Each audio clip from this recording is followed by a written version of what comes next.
Hi, everyone. Today I'd like to talk a little bit about relationships, long relationships, to be exact. Some of us have had a track record of being with the same partner for many, many years.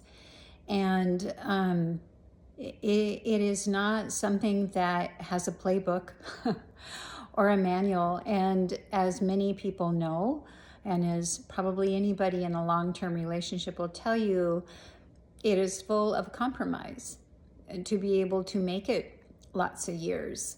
There are bumps in the road. There are changes that occur within individuals that marriages and relationships must accommodate to get through. And there are a couple thoughts that come to mind that I thought that I would share. And one of them is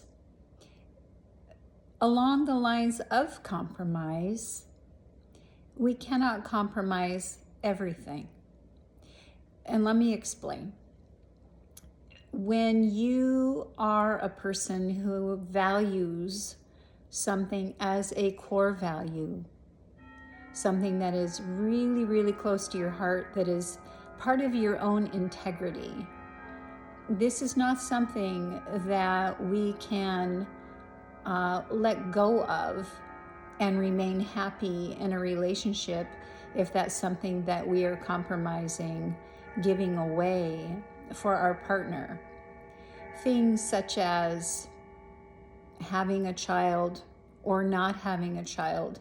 If it is your core value to have children,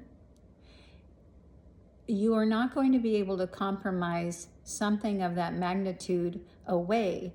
There's no compromising on children. You either have them or you don't. You don't have half a child. There's no meeting in the middle on that one. Things such as religious beliefs.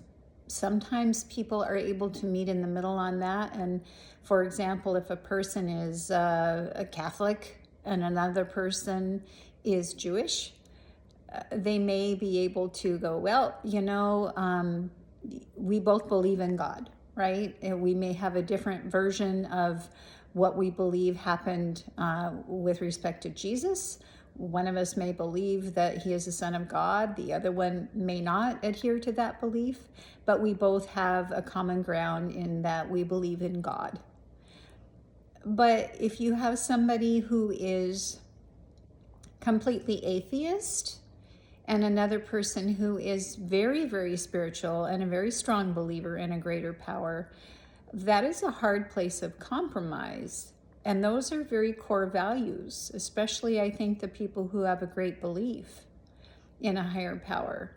And so in those cases, sometimes it can work out as long as there is just a really deep respect for one another's perspectives and one another's view.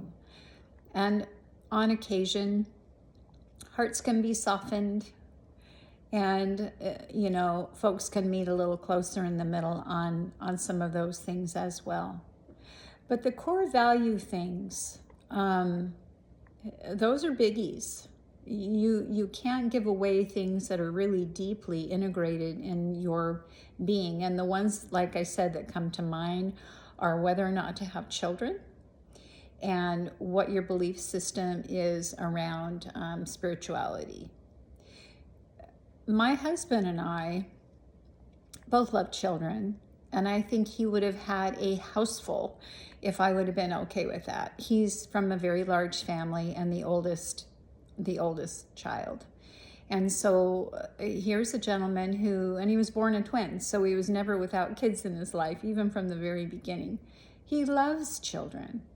I love them too, but I like a smaller, quieter household. I don't need to have a ton of kids around. I wasn't raised with a lot of kids around. And so we're different there, but the crossroads, the place where we connect on that is that we both love children.